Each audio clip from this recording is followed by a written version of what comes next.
In this video, we're going to be looking at quadratic inequalities.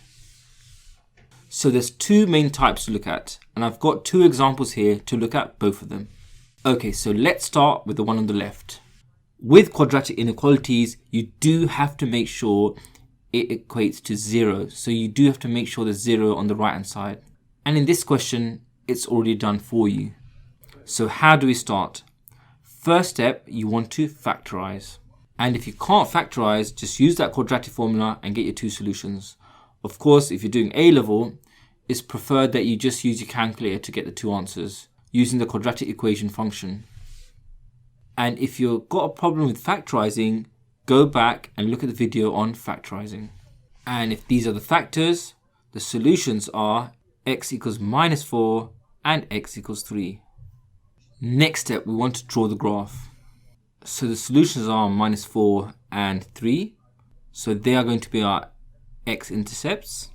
So you should know what quadratic graph looks like. So just sketch it on. And for this topic, we're not really worried about the y-intercept. And now that we've drawn it, we're going to go back to our inequality and see if it says more than 0 or less than 0. And in this one, it says more than 0. So in terms of our y values, which part of our graph is more than 0? And it's these bits. And now just ask yourself, in terms of x, which x values represents these bits? Or which x values refer to these parts of the graph? And it's when x is more than 3, that's where you have the tail on the right, and when x is less than -4, which refers to the tail going towards the left. And whenever your solutions is two separate tails like this, you'll give your answers two separate inequalities. In the next example, we'll give our answers slightly differently. So looking at the example on the right, as usual, the first step would be to make sure that 0 is on one side, and of course, that's done for you here. So we're going to go ahead and factorize. And the solutions will be x equals 5 and x equals 3. Next step, we're going to draw that graph just like before. So the x-intercepts are 5 and 3, and go ahead and draw your graph. And we'll go back to our inequality, see what it says, and it says less than 0 this time.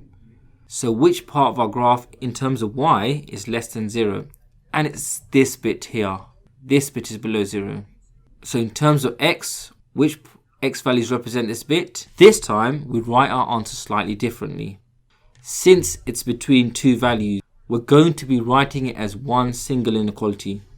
And the way you do that is you write 3 on the left, 5 on the right, and of course your x will be in the middle, and both your inequality signs will be less than signs, pointy bits to the left. And that's how you indicate your answers between two numbers. So your answer is between 3 and 5. So let's do one more example. So in this example, clearly 0 is not on one side. So we'll do a little bit of algebra to move things across. So we'll just -24 from both sides. Next, we're going to factorize as before. So go ahead and factorize, and our solutions are x equals -6 and x equals 4.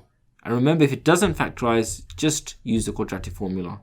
Next step, as before, we're going to sketch our graph. So it crosses at -6 and 4. Now we go back to the inequality and see what it says. And it says more than 0. So we need to check which part of our graph is more than 0. And it will be these parts. It's going to be the tails. It's going to be when x is more than 4 and x is less than -6.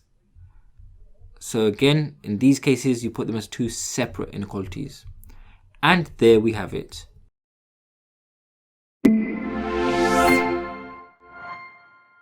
I hope you found that video useful. Support us by liking, subscribing, and share this with your friends.